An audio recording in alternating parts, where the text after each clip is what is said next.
What's up, YouTube? It's Joe Catchpolia sitting on the couch, not making as much money investing in fractional real estate online as usual.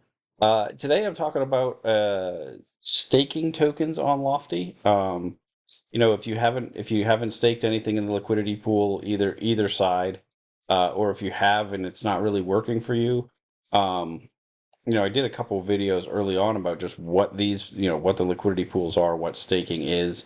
I'm sure you can see those in the channel, or honestly, there's probably people that have done better explanations of what it actually is than I have. But what I've kind of concluded is, uh, I just shouldn't be messing with these, right? I think that so I'm going to show you a couple. Let's see. So uh, I have several tokens, in this that the price went way up, and if they weren't staked before the price went up, I probably would have sold these and then probably just bought back into them when this yield drops next month, because this is an artificially high yield for the month. Uh, I also have tokens in, let's see, I have this one that's trapped in the liquidity pool. I sold all the others out. This one, I couldn't get it out. So let's see, that's this, right? You can see it says zero available to withdraw, but I actually have 0.9999997. Um, I've run into this a couple of times. Then I've got in this other pool for Denison, I have both USDC and token staked, and so I have one token trapped, but I also have to pay like a $63 penalty if I want to take my USDC out, which I haven't made hardly anything on the let's see, for Denison. It's been in there for a little while too. And I've made, let's see. Oh, wait a minute. Is that the USDC? I made $22.88, but I'd have to pay $63 to take it out. You can see, I mean, this is the return, right? 4.9. So maybe if I'm leaving that money in much longer, it would make sense. Um, Actually, maybe that's not even a bad one, right? Like if that's been in there half a year, maybe it's close to a 10% return. Am I just getting lucky on that? I don't really know. The tokens that I staked, I really didn't make a lot of money on those at all. But so basically, why am I telling you this? Right, this isn't helpful for you to know that I just don't really. Uh, I guess what my issue is I can't figure out what's a good property to stake in, right? Because if you have ones that have good cash flow, um, then at certain points in time you're gonna uh, have lower cash flow from those properties when there's less property tokens in the pool. Um, and if you're so that's why I wasn't doing those at first, although now I have some because I've really just been trying to experiment, and nothing that I've done has seemed like it's super useful. The other thing that I was doing is, okay, when I'm buying non-performing properties, there's no cash flow to give up. So I thought, okay, that's the way to do it. But then when you go and want to sell those tokens because, whatever business plan went into place and the value went up, then you're often then you're not able to withdraw all the tokens. So that's not a great strategy either, and that's how I've ended up getting stuck with one token in certain ones. Um, so I guess what I want to do, so I have this channel in the Discord that really to share ideas and have a community and talk about things. And one of the things I just really have to admit here is I'm not the expert at all in how these work. I've been trying to share my real estate knowledge and help people in that way as far as, and should just share the strategies that I'm using. And I'm making really good money on Lofty with sort of an active trading strategy, in the, buying the discounted tokens, pushing for a real world sale, buying the discounted tokens, changing managers, getting properties. So, whatever the strategy is. But, um, so far I've only kind of hurt myself with the liquidity pools. I mean, I have made $300, but at one point I had almost $30,000 worth of tokens staked. Um, and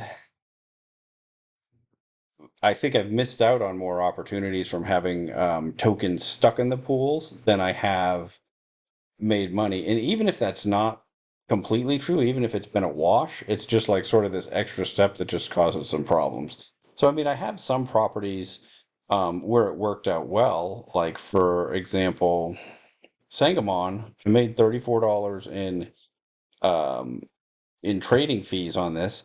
And for whatever reason, I've never had a problem taking tokens out of this. Uh, the same thing is true for, Peoria. I've made even more. And again, I haven't ever had a problem on staking tokens.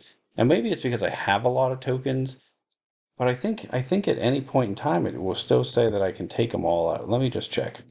I'm pretty sure that it will anytime that I've checked. Um, what? Oh, I already took them all out of this one, because I was prepared to sell those, and then I didn't. So let's see. Sangamon. And let me, yeah, I have 40 in there right now. And is that all that I have? I think it is. I think all I have left, because every time, yeah, I only have 40 tokens. So it'll let me pull them all out.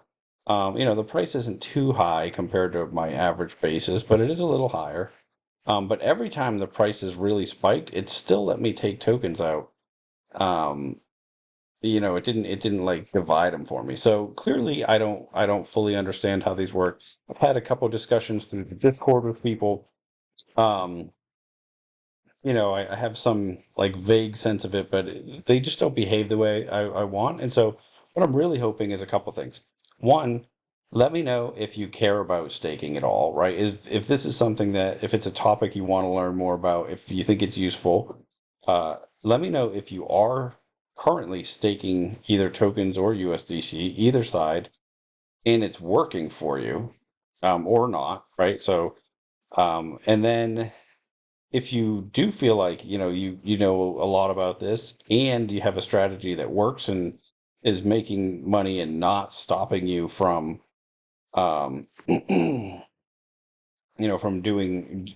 from doing your any sort of trading or what you want to be doing with your tokens anyway, uh let me know if you'd be interested in sharing some of that info. Now, I know you might not, whoever it is might not want to share like all their specific strategy, but if there's some, tips or tricks and you want to come on the channel and we'll just do a little, a Zoom interview, or where you can maybe walk us through what your strategy looks like, or you can, talk me through it, and I'll do, maybe I'll do some on mine.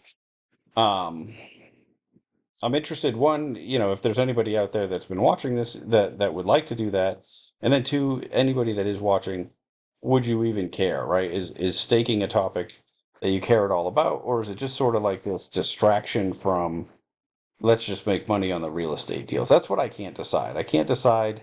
It feels like it's this extra tool that we could be maybe juicing our returns with, but so far, I feel like it's just caused me more trouble than it's worth. Um, so yeah, that's those are the questions. So let me know. You can either put a comment, in the video. You can go to the Discord. There's a link to the Discord. And that's my, the generic, fractional real estate investor Discord, where we talk about all different platforms. I'm not talking about on through the Lofty platform, Discord. But you can get, there's a link to that in the description to this video. Please do like and subscribe if you haven't already. Always, I was getting better. I asked earlier in some of my other videos, but now it's at the end. Um, and then, yeah, if you just think it's dumb and like, hey, let's just stop talking about staking, because we've all just lost money, or not, maybe not lost money, but maybe have either tokens or cash trapped in there. And well, let me see, can I take Wall Show?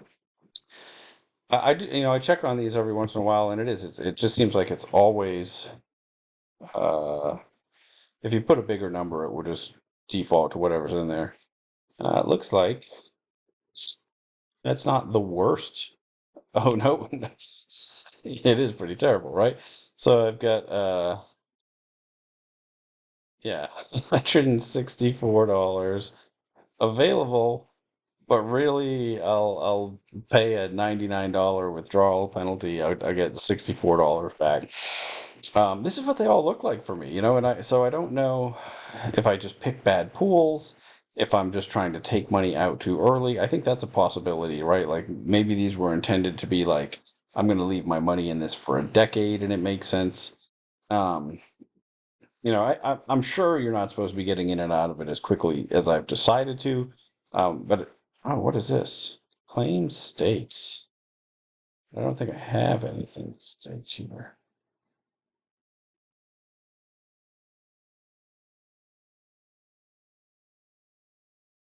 That's interesting. I'm gonna research that before I just click on that button. I hadn't seen that earlier. I did have I had, let's see, I don't have anything in there. I had staked tokens, but this is one that I've actually, this property's, oh no, where to go, Dresden, it's sold in real life. I've already been cashed out, so I don't think there's anything that I need to do here. But this may be where what they do, if you had anything that was still staked in the pool and you wanted to take it out. I think that's what that's for, but I'm not even 100% sure about that. Um, in any case, that's really all I wanted to talk about. Basically, if you're looking for someone who'd want to give us some input on the channel about this, I'd even be open to if it's something that somebody wants to do an update, on a monthly or a quarterly or just a some sort of periodic basis where they just come on and say, hey, this is how my staking's going. This is a strategy I'm using today. These are the tokens I'm happy to do it in. I don't know. I think that in general, it doesn't matter if there's, as long as there's room for other people to stake. I don't think it's like if you stake a bunch, it's hurting somebody else because I think it's more about like it's it being bought or sold in the pool. I think that's what really imbalances it. It's not as much about other people also staking, but that's again something I don't know. Um, so yeah, that's this is me today. Instead of trying to share some info, really telling you all the things I don't know about. And so if you can clue me in on any of it, that would be fantastic. And if you can't, and you'd like me to just never talk about staking again, I'd like to hear that too. So until next time, I'm just going to keep making mistakes so that you don't have to.